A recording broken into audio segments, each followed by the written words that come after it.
Welcome back to Cool Crit. Today on Cool Critters, we've got a nice little friend here. Oh, this is a lesser anglewing, common in the western U.S. and the central U.S., in foresty areas and suburban areas in cities as well. They are pretty close looking to the greater anglewing, the California anglewing, and the oblong-wing katydid. Unlike the oblong-wing katydid, these do not come in cool colors like pink, yellow, and orange. These only are in green. Only the oblong-wing katydid comes in pink, orange, and green, and yellow, and pink, and red. As you can see, I got a male here. You can tell it's a male by those two little appendages on the end of the abdomen called the claspers. And you can see that little teardrop shape on the top of their wing? They use that to make a ticking sound. I'll try to show you right now.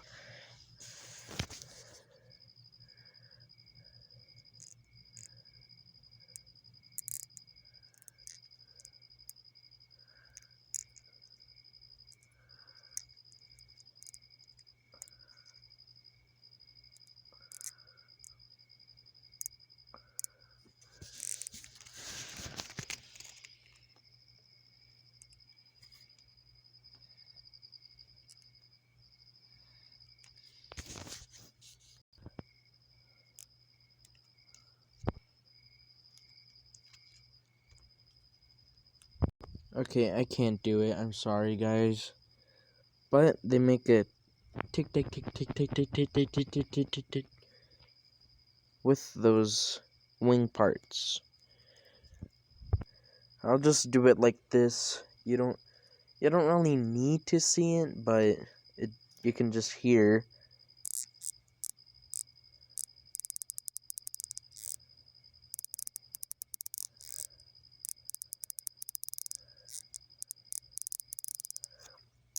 They just make sounds like that all night. And then to attract females. Females do have the ability to make sound, but it's very different from the male.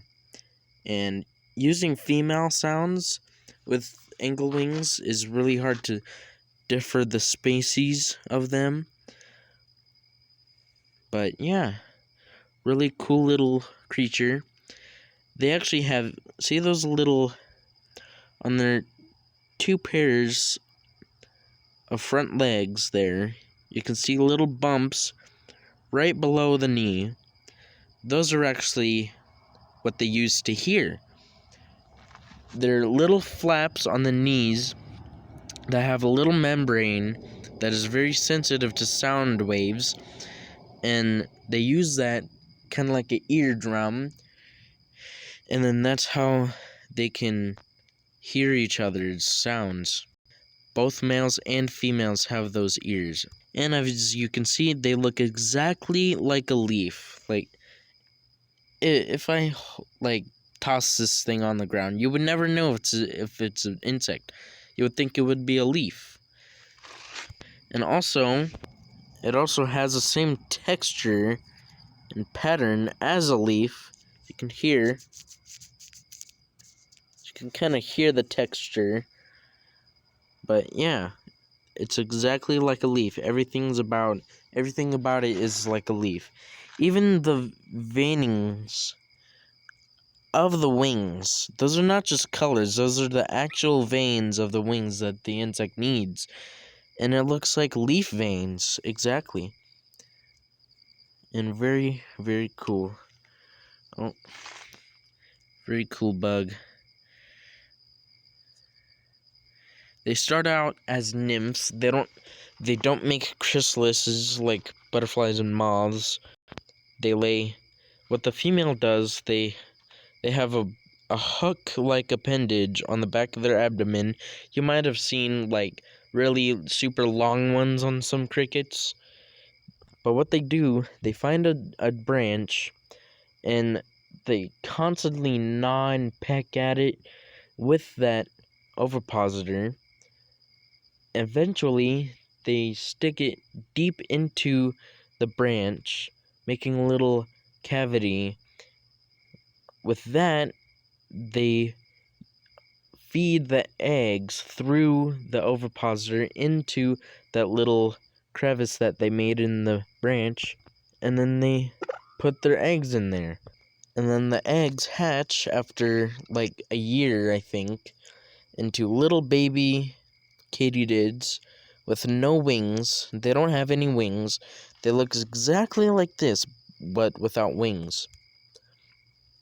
Instead, what they have is little wing capsules that resemble wings that get bigger and bigger and bigger each molt. And then the last molt, they go about to maybe that little yellow spot there. Like, they're little triangle pads that stick out about this far. They start out as nothing at all, and then like 3 molts in, they stick out this much, and then 4 or 5, and then this is the 6th instar, which is the adult. They're called instars for insects. The different stages.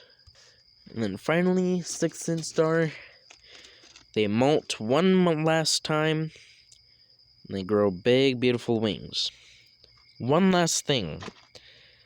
During their life cycle, when they are young, if you were to cut a leg off of the insect, the next molt it will have, it'll grow more of the leg, and then more and then more. This individual probably lost a couple legs, and you can see it's an adult now, and its legs seem to be fine, right? But yeah, each molt, they grow back more and more each time. But once they're adults, they can't do that because this is their last stage of life. So if I were to get a leg off right now, it's not going to be able to grow back because it can't grow anymore. It's an adult. It can't. So that's another cool little thing. Oh, I forgot to tell you, these fly. Yes, they fly. Very good, actually. Let me show you. Okay, I'm gonna toss it up now. You can see. No, dang it. You saw the wings open up a little bit, but... See, you can see it glide a little bit. He's pretty tired. When they fall to the ground, it doesn't hurt them because they don't have pain receptors. Their nervous system isn't like ours, so they can feel themselves hitting the ground. They know they hit the ground. They're like, oh, that's not good. On my way. And they just go on their way. They don't get hurt. If I kill it, it wouldn't feel anything. It would just die. Because their nervous system isn't complicated enough to know that it's dead. And it doesn't panic. The reason why insects don't like when they touch them is because that's a survival thing.